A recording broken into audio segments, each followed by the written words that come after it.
Pag ngayon ang panel nga sa Google ang masalahan, hindi na yung mga magsasabi. Regular player managers will have local name, local data, local and some are integrated with the names of target.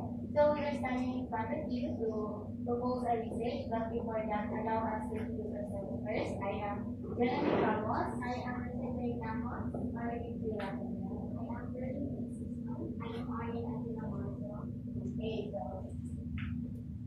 our research study with the title Digital Technology on Academic Performance based on Work. So, digital technology is very rampant nowadays, and it is being integrated in the teaching and learning process. The integration of digital technology with academic experiences of the pupils offers a multitude of advantages and impact. However, the presence of the fast-updating digital technology around us also brings a inevitable integrating academics to learning of the young people. Accordingly, when the pupils perceive that the technology is beneficial to their learning, they are more likely to adopt it and use it to enhance their understanding of the learning content. So there is a study by Timothy in 2023 which states that integrating digital technology in education while maintaining maintaining an effective academic performance needs a careful oversight and direction. So the aim of this research is to uncover the ways in which the digital technology significance to people's achievement and progress. So this research will take place at Eastcamp Elementary School, and the possible estimated time for the survey will be during the break time, 100 hours of it. Well, so for the statement of the problem, it will be for you discussing with co-researcher. So the statement of the problem, number one, what is the level of people's perception the instrument of technology in terms of accessibility, reactivity, and accountability. So problem number two, what is the level of academic performance? Problem number three is there a significant relationship between digital technology and academic performance? The economical analysis that we mentioned is so for the schematic diagram, and we have the independent variable, which is the digital technology, and it has the sub-variable, the interactivity, accessibility, and cost and budget. And we believe that it has a connection with our dependent variable, which is academic performance. And for the significance of the study, this will be beneficial for the following. So first, the result of this study will help or give pupils learning about relevance of using digital technology, and also to the parents or guardians. The result will help them assess if giving different digital technology to their children will be beneficial or not specifically of their academic performance. And also to the teachers, the research will enable them to determine the impact of digital technology on the academic performance of the learners. And for the presentation, Bernie will discuss. Hi, I am Bernie Simpson. I'm here to administrators, but my aim is to assist the administrators of these companies in efficiently distributing resources for technology integration, thereby enhancing its influence in the economy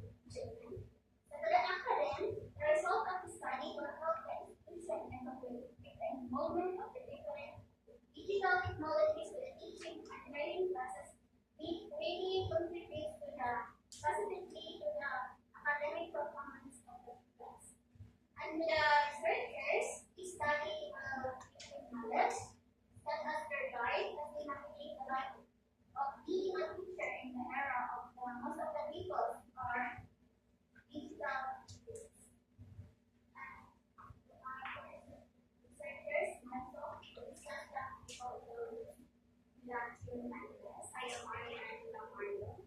So this study will be conducted at this company and grade school. It is located at Science Highway based from Marangal, Bukidnon. So for the respondents of this study will be the pupils in this company and grade school. So we will be conducting more than 50 pupils, 50 random pupils who will need to answer the starting questionnaire. So for our sampling procedure, so this study will utilize random sampling procedure, giving a printed questions for random pupils in this company and grade school. So for the matrix, please start the reports right here, these ones. Okay, for the presentation of the matrix. For the statement of the problem number 1, as I mentioned a while ago, when I go to here, I go to the objective. It is hypothesis A and for the statistical technique to measure A. It's option number 1, we'll use the statistical technique, which is the descriptive statement standardization. And for the statement of the problem number 2, which is also mentioned a while ago, and also objective, it is hypothesis B, and to measure the SOP number 2, we will use the statistical technique, which is the frequency count. And for the SOP number 3, which is mentioned a while ago, we're going to return, and also the objective, it has an hypothesis that says there is a significant relationship between digital technology and academic performance. And to measure our SOP number 3, we will use the statistical technique, which is the person product monitoring intervention.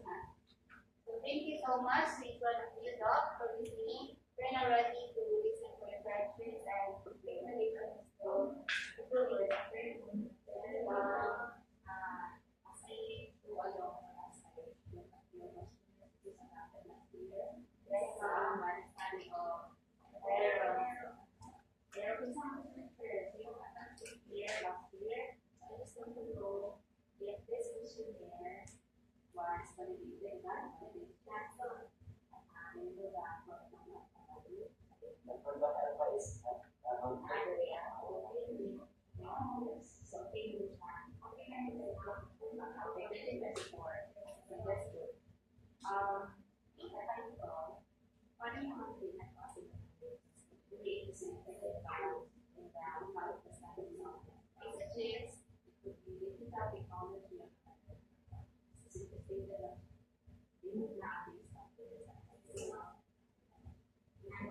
SOP, I think siguro, I think with my two members. Wala ko problema with the word used in number 1. It's not instruments, but on the usage of digital technology. It's a instruments. As I go on to the response, usage man sila. The background, 1 to 10, usage yun na. Check this out. I think that I know go with the science. So this is what usefulness are usage.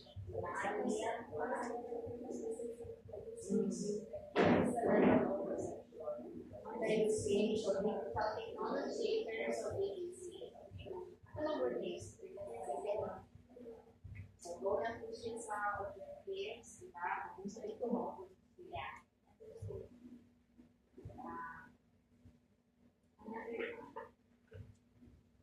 Let's look more.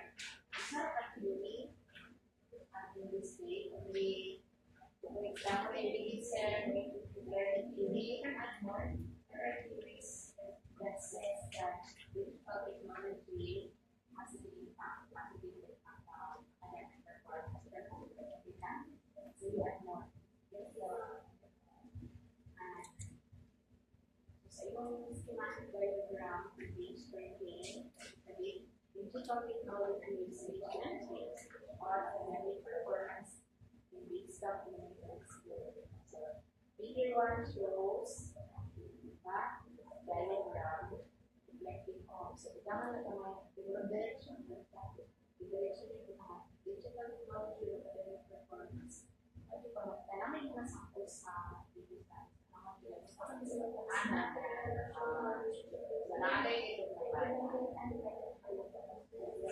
Kung usage yung gamit pang page niya, this one is para actually para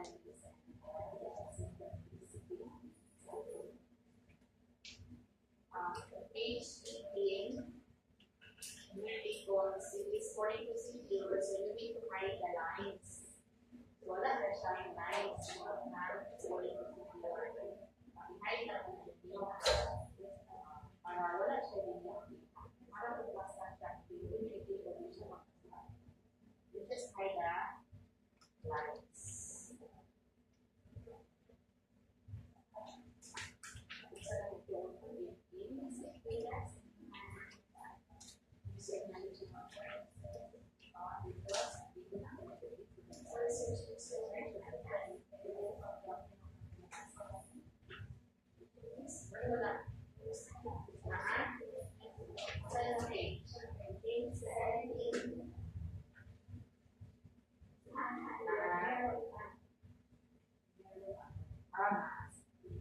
Pero yung mga page 16, repeat year 2, may lang sa school. So, wala na siya o race na it's not the student. They're going to describe your or so lagi yan. It shows that the color is study. Banak natin. So that butang yung in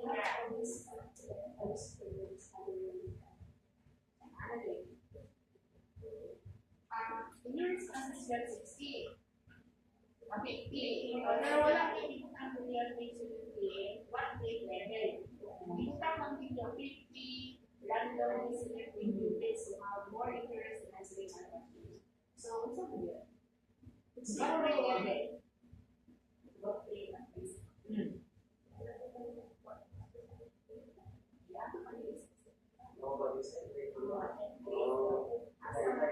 Hindi siguro, do not use more than be specific. Kung pila kita yung mga pila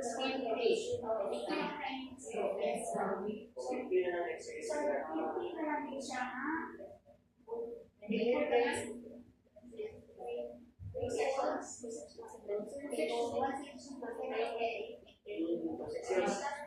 And then, are you sure that the lesson is having this digital? And he could not answer if wala sila na wala, hindi na database na. So are you sure that the grade 3 or grade 4, grade 6, or grade 6, we have their digital report? They have a smart TV, their pictures, for their nakatanaw ang mga bata o kung ano sa gusto yung mga hours of this are the smart, not the pictures. So, maybe, ito na yung mga or ito ang school sa tabulenses. Sa kagalang kami na yung mga video system na kasi na sa ibig ito na pero last ay wala po na po ang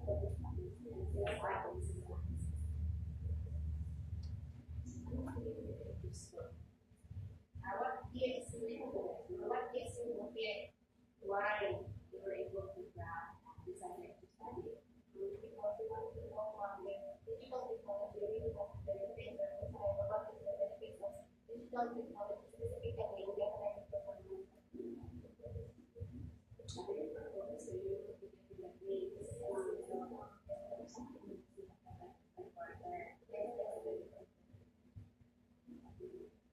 Okay, so congratulations. Now you're doing very good.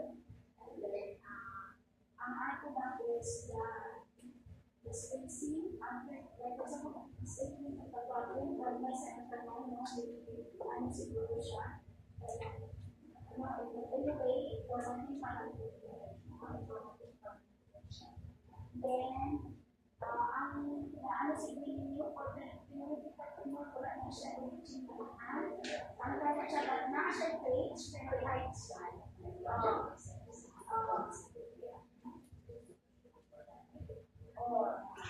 wala isang sa iyo sir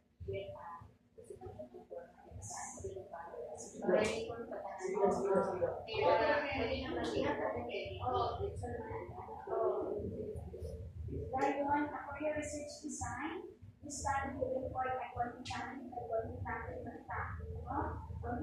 research design. Ano nga tayo is a part of research coordination between mana tayo.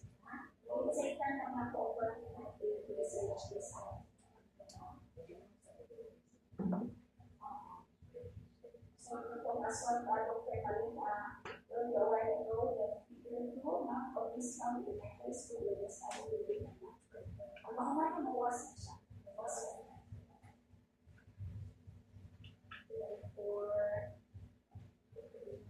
For your references, I think you are going to follow format. Simple station, wala siya, anyway, magputang kailangan ng mga so when you are asking questions, you will answer your question because this was validated and very good organization. Okay, congratulations everyone.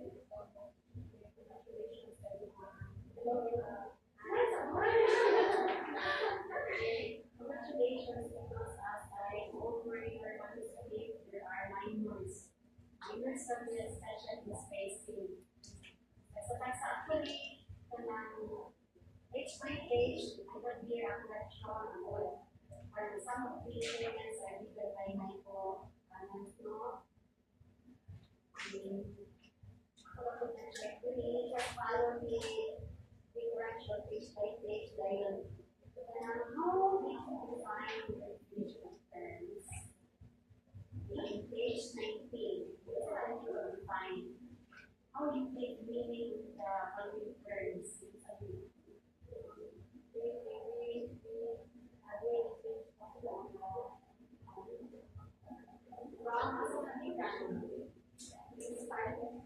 How you define it. On page 5, the definition of terms must be defined operationally. How these words being used in your study. The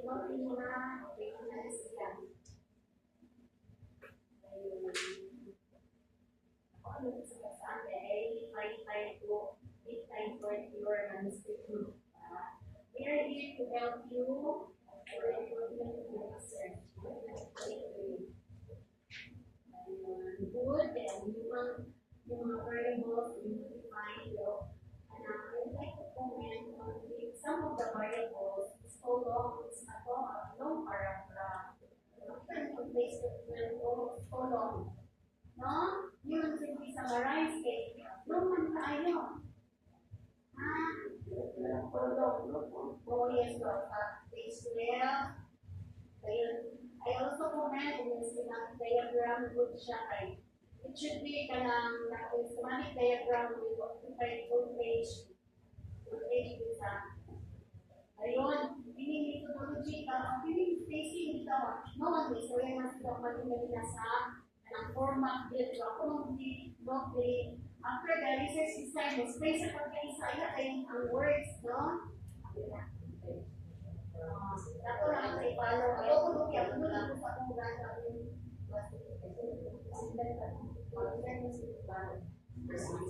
para uniform ka tanan ko.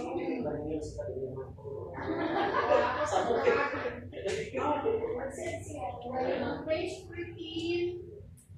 Now we need to local of the study yung pagbibitan sa local of the study. Wala naman is invent na naman ko. I-erase it. Mo na yung nadayon. Yes. Then on page 15, too long paragraph. Ito na itong answer na rin na.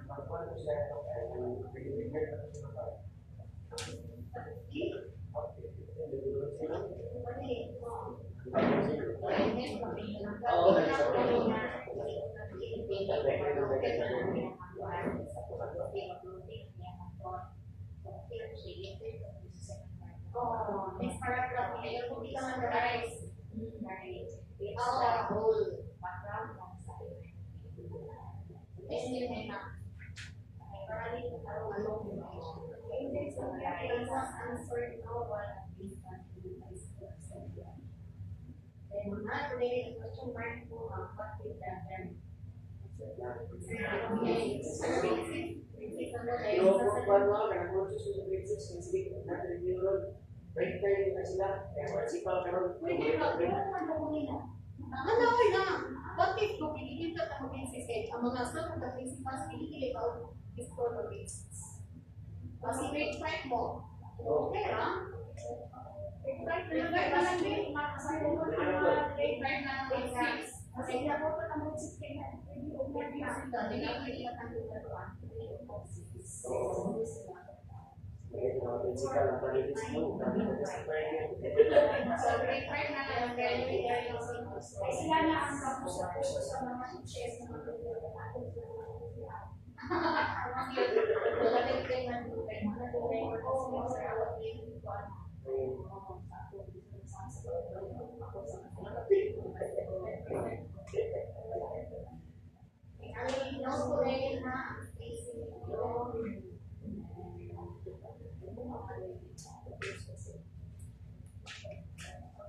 so far,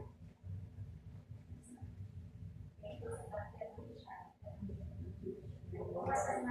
you very much for using for siya kasama na at mga sa sariling akin yung once again, congratulations. See you in the final.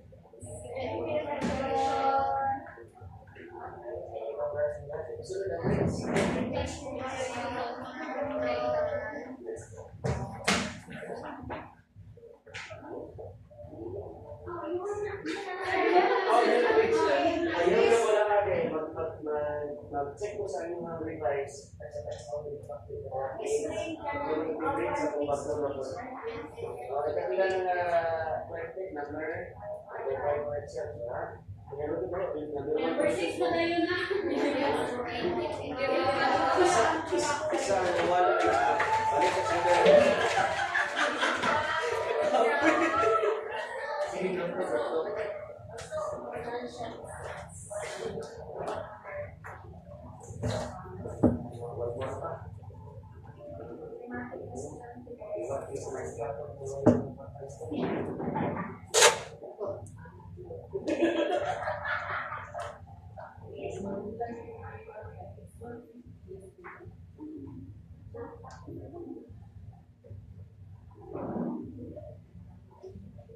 Sure, may mga explanation sa sige, agad. For year 5.